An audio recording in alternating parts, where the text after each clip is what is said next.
they had the whole system in place.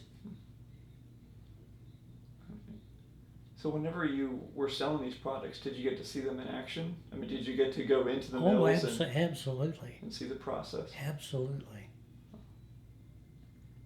Blast furnaces, electric furnaces. That was my top.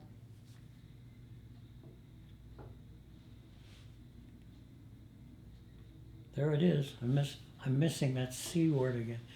It was where you would stop and see what's there and see what you could put in. Like, as an example, continuous casting. I first saw that in Europe.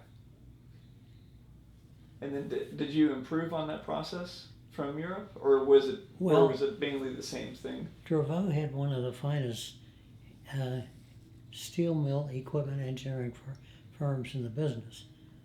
So it was kind of fortuitous to get people interested in it. And we did a lot of work. In that picture that I told you to look at, behind that probably is an LST sitting there waiting for my mother, who was the third person in. I was the first person in.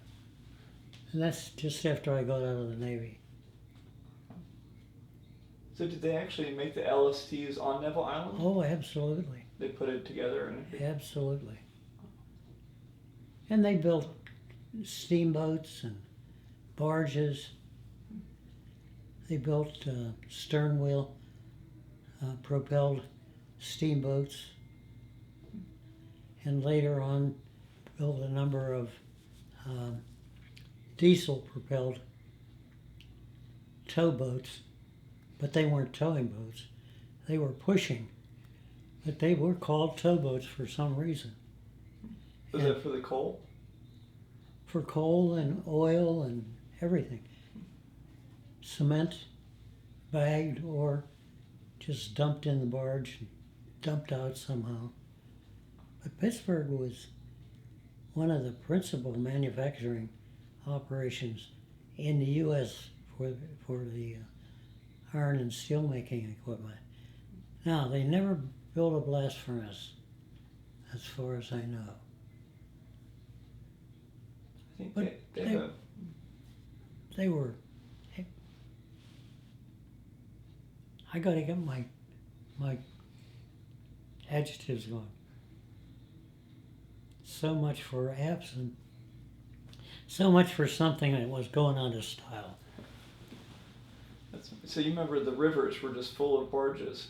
Oh yeah. Now Dravaux never functioned as a company in the ocean.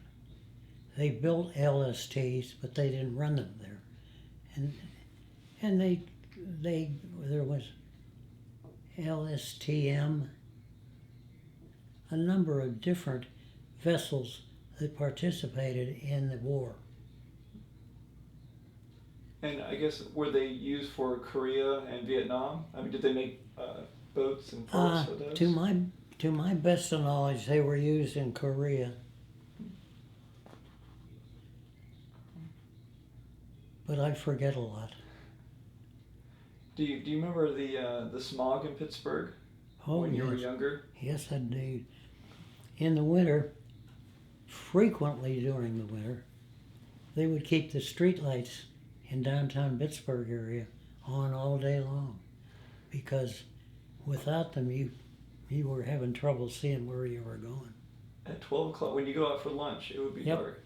Yep.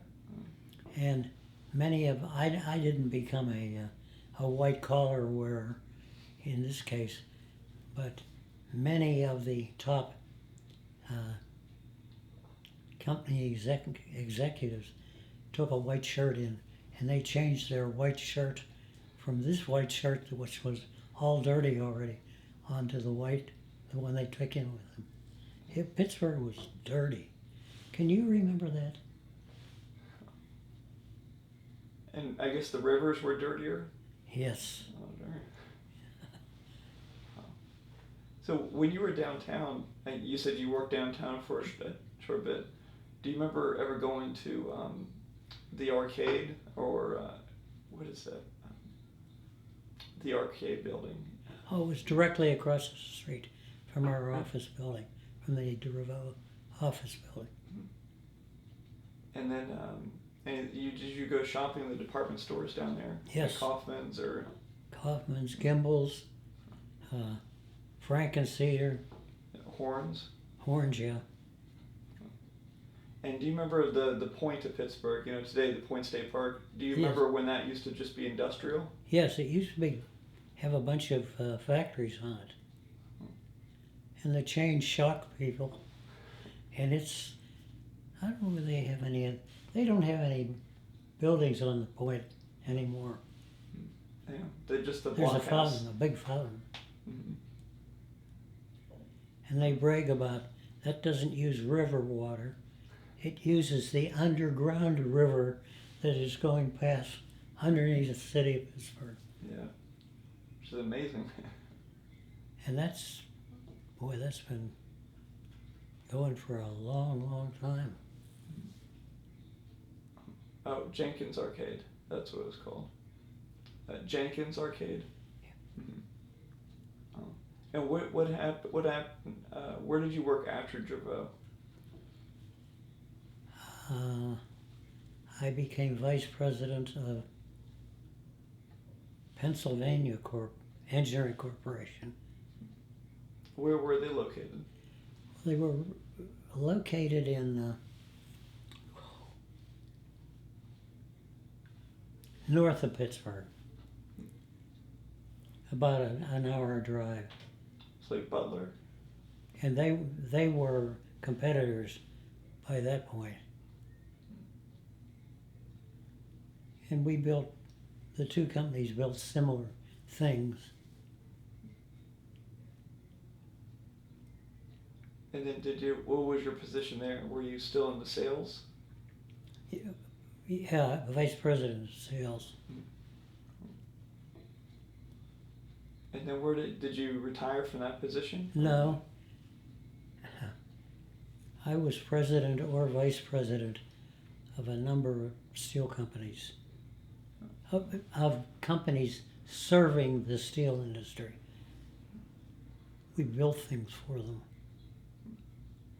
So were you still involved with that when the steel industry fell apart, I guess, in the 1980s? Well, let's see, I resigned from DeRivo and took a job in Florida as chief sales engineer. And it seemed ironic to take a job like that in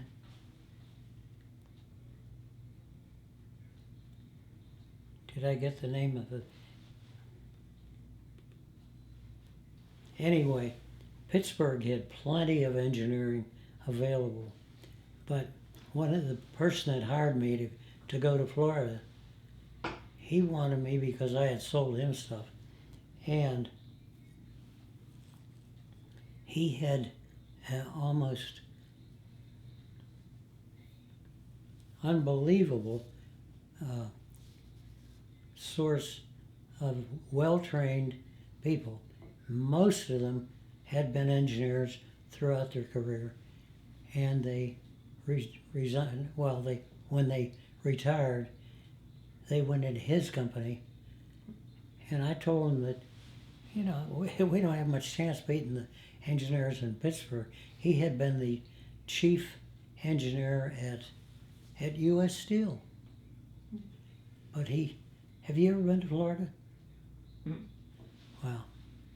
You can imagine the difference between summer and winter in the two places. But it didn't work down there because, in fact, I'm not sure why it didn't work. We sold engineering, but by that time, Pittsburgh engineering firms, the people were resigning. And for what reason? Why were they all resigning? Age.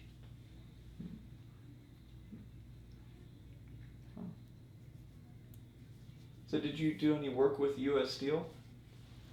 Maybe, I guess not directly, but Well, you're right. That's how they did. They worked with them.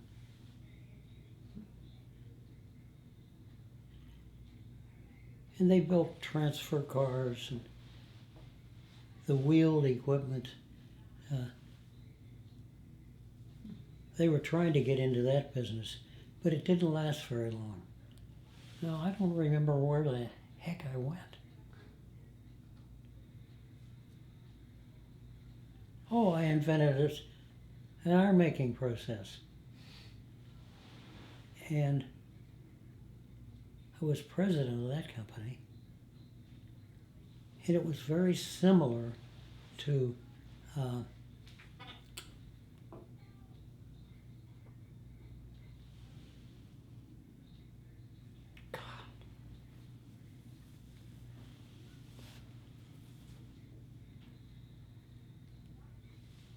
can't Not remember the that. Bessemer. No, not It Bessemer. was- No. It was,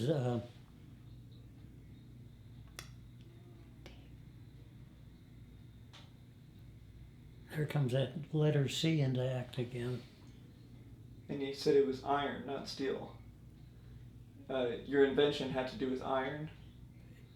Yes, it had to do with making the iron that was charged into steelmaking furnaces.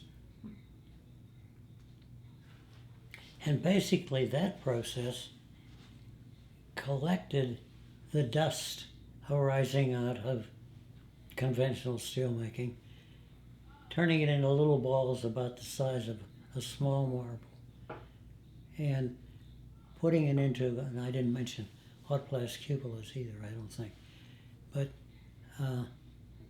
you could make blast furnace quality iron marbles in these things. You invented that process? Yeah, They used that process at the Cary furnace. it may still be used. That's amazing. Yeah, we learned about that.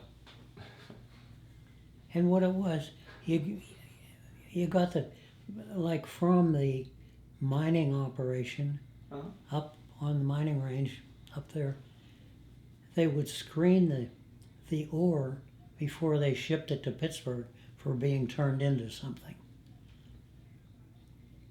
And we collected the iron dust and dirt, plus from the pellet, or from the making coke and coal, yeah.